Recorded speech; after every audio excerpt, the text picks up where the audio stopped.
proyecto fue realizado en coordinación con el PUEC para el gobierno de la Ciudad de México. El contenido de la presentación es en estos 4 puntos: el objetivo del proyecto, la logística de desastres, después las principales problemáticas detectadas en la respuesta inmediata al sismo del 2017 en la Ciudad de México, posteriormente recomendaciones para políticas públicas sobre atención inmediata al desastre. Bueno, el objetivo del proyecto fue plantear las bases para políticas públicas de 3 etapas de la respuesta, que son prevención y mitigación, primera respuesta, o respuesta inmediata, y respuesta a corto plazo, para sismos en la zona metropolitana del Valle de México. Bueno, ¿qué es la logística de desastres? La logística permite asegurar que el producto adecuado llegue al lugar correcto y sea distribuido a las personas que lo necesitan en el momento que lo requieren. Entonces ya no se trata de ayudar como se pueda, hasta donde se pueda, que echándole montón, sino de ayudar de manera eficiente, ayudar más y mejor.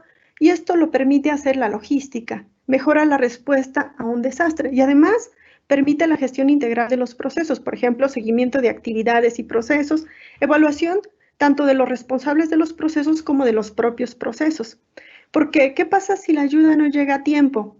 Bueno, las víctimas pueden morir o pueden quedar gravemente dañadas, quizás para siempre.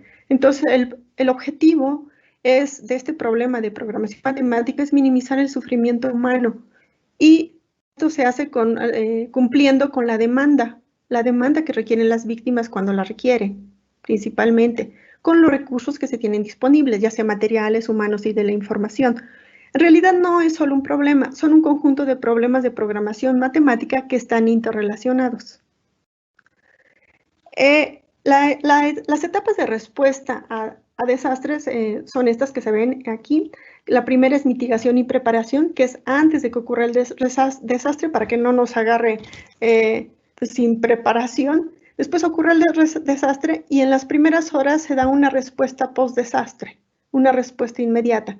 Posteriormente ocurre la recuperación del desastre a corto plazo y después la recuperación del desastre a largo plazo, que es cuando se quiere regresar a una situación normal, pero no normal, mejor que la normal, para que ya la próxima vez el desastre no nos agarre tan mal.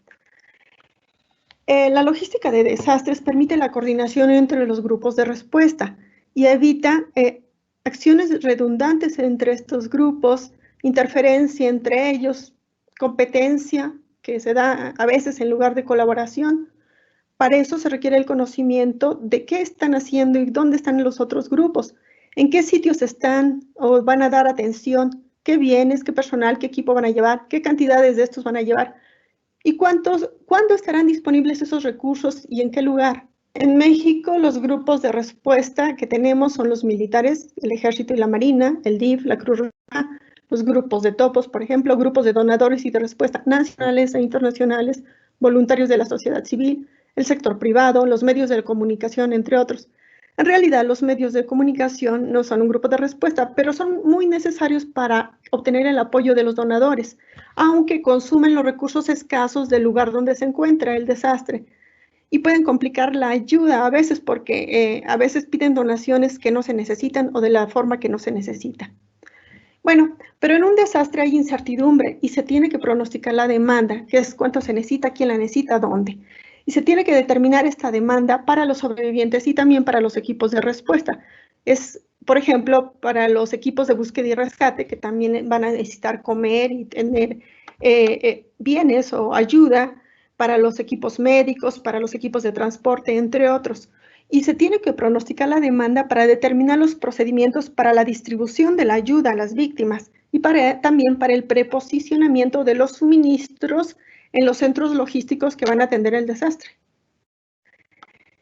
Ahora, en el sismo del 2017 hubo una respuesta inmediata, como se ve ahí, con decenas de miles de funcionarios públicos y otros elementos desplegados en el territorio del desastre. Y generalmente, bueno, muchos de ellos eran para coordinar la ayuda.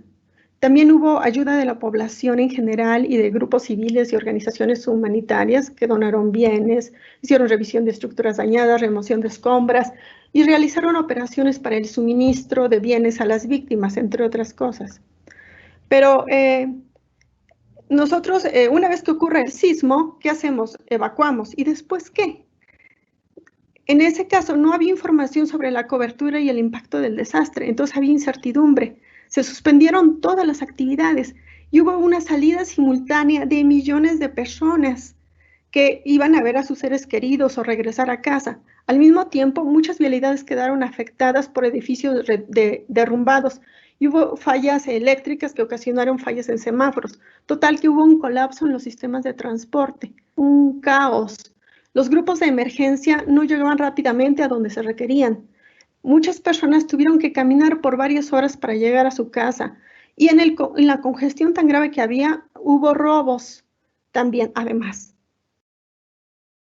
Además, bueno, teníamos a los medios de comunicación y a las redes sociales, pues de buena fe estaban dando información sobre lo que se necesitaba. Hacían solicitudes tanto de material como de personal, pero sin dar especificaciones ni cantidades. Y enviaban esas solicitudes varias veces. Y eso produjo que en unas zonas hubiera exceso de recursos, como en el eje 7. Había una respuesta desbordada, ya no sabían ni dónde poner el agua o las palas a los cascos. Y en otras partes hubo desabasto. Y además en otras partes hubo compras de pánico y alza de precios. Hubo muchos problemas porque había demasiadas fuentes de información, daban información incompleta, había rumores y había muchos distractores mediáticos que ocasionaban que la ayuda se fuera a los lugares donde no realmente se necesitaba. Afortunadamente hubo una gran cantidad de voluntarios y de donaciones de comida y otros materiales, pero también hubo falta de información sobre el destino de las donaciones, todavía robos de víveres y de dinero donado, robos a víctimas y voluntarios y falta de información sobre dónde quedaron las víctimas.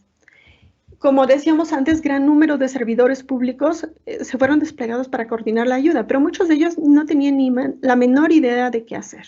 Así que, por ejemplo, en los centros de distribución para desastres del gobierno había un montón de donaciones inservibles y mezcladas. A mí me tocó destapar bolsas donde había estambre, donaron estambre para el sismo, para ayudar a las víctimas del sismo.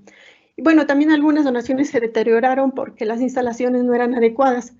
Había que clasificar montones inmensos de donaciones mezcladas que llevaron mucho tiempo y tuvo que ser realizado esto por voluntarios sin guía, porque hubo poco personal del gobierno para dirigir esas operaciones. Y además el personal decía, bueno, ya yo salgo a las 2, así es que ahí se ven.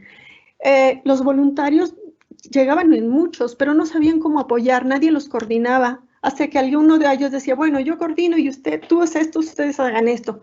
Los voluntarios hacían lo que mejor podían con los recursos que disponían, y bueno, eso es desperdiciar tanta ayuda de los voluntarios. También hubo voluntarios del transporte que llevaban los artículos que ellos consideraban donde creían que hacían falta. No había un plan sobre cuánto llevar o a dónde. Había miles de centros de acopio del gobierno, de empresas, de particulares, pero todos descoordinados. Se desplegó el plan DN3 y el plan Marina, pero no se coordinaron con los otros actores principales de la ayuda. Ellos llegaban a un lugar y querían atender ellos solos, pero en parte porque esta coordinación no está contemplada en sus lineamientos, lo cual está muy mal. En general había falta de personal capacitado para atender la emergencia, aún en entes que son para tal fin, y no se aprovechó en absoluto la ayuda de los voluntarios de la sociedad civil. Que si se cumplieron los protocolos del Manual de Organización y Operación del Sistema Nacional de Protección Civil que existe, y que aunque tiene deficiencias, pues no se cumplieron o se cumplieron parcialmente. En realidad no fueron aplicados protocolos de emergencia, aún en algunas partes del gobierno dirigidas a la ayuda en caso de desastres. No hubo coordinación entre todas las partes de la ayuda, del Consejo de Protección Civil, que incluyera a los voluntarios individuales de la sociedad civil, que eran tantos. Hubo una falta de organización, comunicación y, por lo tanto, de colaboración estructurada entre las diferentes entidades del gobierno, las organizaciones humanitarias, el sector privado, la sociedad civil y los medios de comunicación. Bueno, entonces, ante esto, pues primero hicimos un análisis FODA de fortalezas, oportunidades, debilidades, amenazas, y después hicimos recomendaciones en las 3 etapas: mitigación y preparación. Por ejemplo, hacer simulacros para la etapa de distribución, implementación de centros logísticos para desastres. En la etapa de post-desastre, pues algunas recomendaciones sobre gestión de voluntarios previamente capacitados, procedimientos para procesos de regreso a casa de la gente, también para el transporte de materiales de búsqueda y rescate, para el transporte de la ayuda a víctimas, Y para el corto plazo, donaciones, gestión de voluntarios, todos ellos enfocados a utilizar la logística de desastres. Y finalmente también se hicieron recomendaciones a largo plazo para reducir el impacto ya sea en la normatividad o en el mejoramiento de la coordinación metropolitana.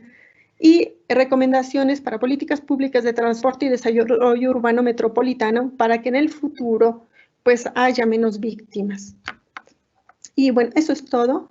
Les agradezco mucho y estoy disponible para preguntas. Gracias.